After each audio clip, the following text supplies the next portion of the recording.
name's Magda. Welcome to the Socorro Mission. I am a volunteer, a docent here at the mission. I'm a lifelong resident of Socorro.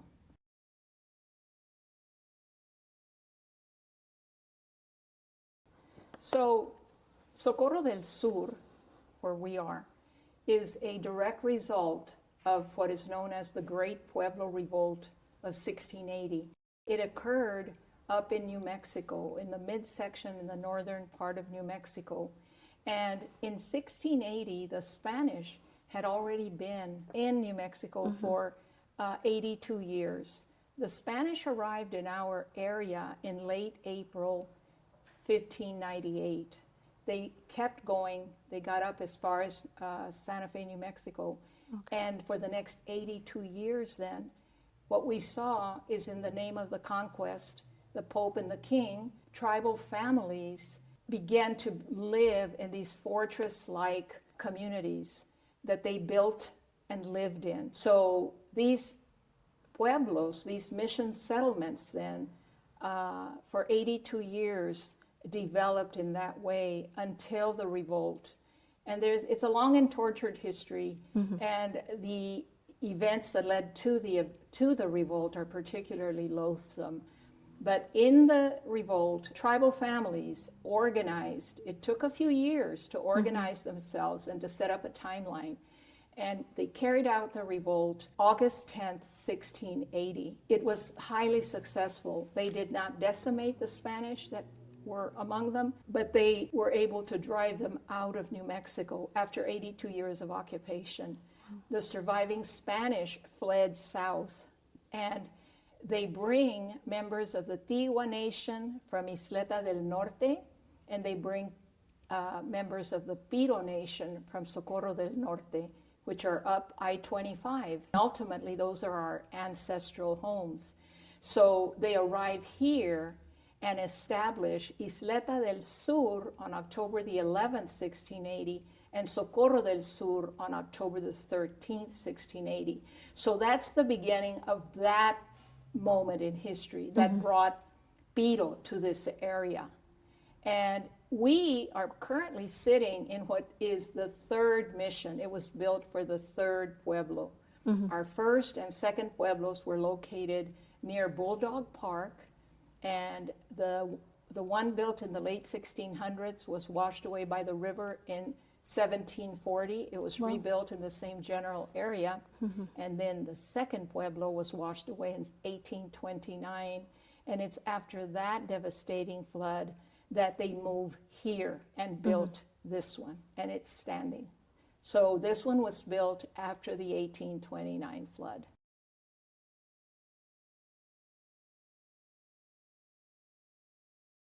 We, over time, it's required, their adobe structure, very simple, very sustainable, but high maintenance. It has had numerous repair along the way. It had a major, major project about 21 years ago. It was a project, let's just say that it was so badly damaged. And it's very tricky, damage that we really didn't know existed until we got into trying to set up a timeline for how long the project was going to take. And the erosion was deep and kind of hidden, but it was very serious. So the mission was actually closed in 1994, 1995, just due to caution. The project didn't start until the year 2000, and it went for 5 years. It was completed in late 2005. That was the last major, major project that occurred here. And now we're faced again with another major project.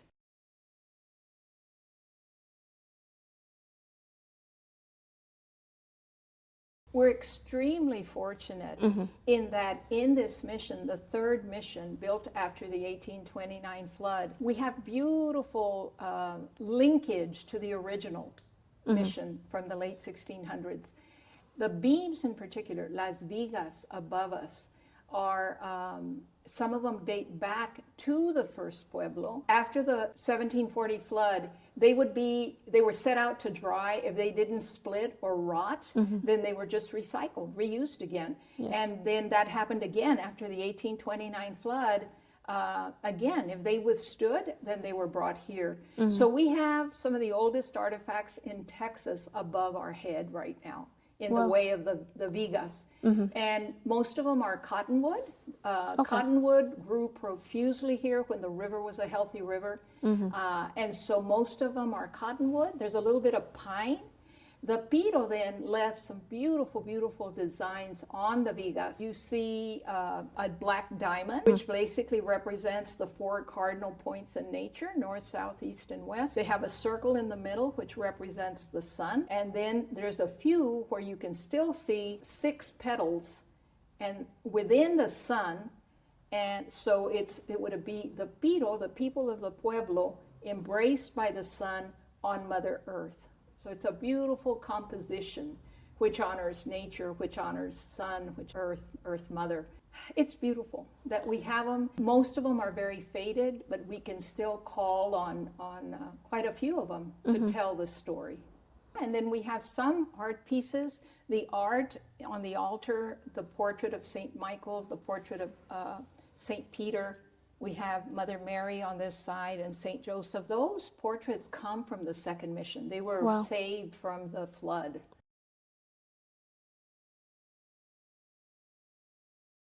Late last year, a group of us, led by Marty Loya from Bodega Loya, went out into the community and began to promote a major fundraiser for the mission. It involves the fact that the mission has no foundation. It's adobe on earth. So really, in fact, it's sinking. Very slowly, but it's sinking. One of the huge detriments to adobe is water. So we have huge issues, but the one in taking water away is foundational. That's been a perennial issue for the Socorro Mission, moisture and how to get rid of it.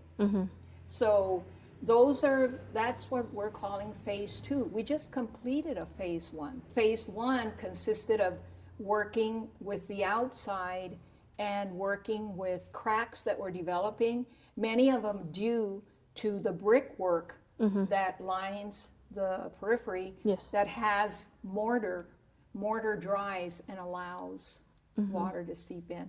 So there's been a lot of work up there and working with that. It's not just cosmetic, because the whole idea is to stop the leakage. And so we've done that for the moment. After that, then will come a new roof. That's also in the work. And then, of course, the foundational issue, which is to drive water away from the mission. So we heard 2 million. We've even heard a little more than 2 million. That's why this is a massive appeal to the greater community to help us to save this amazing historic mission. And what it means for our community goes into the marrow of our history. Even people, if you're not from Socorro, no matter, you're part of the greater community. You partake in this history. That's what we're up to for the moment.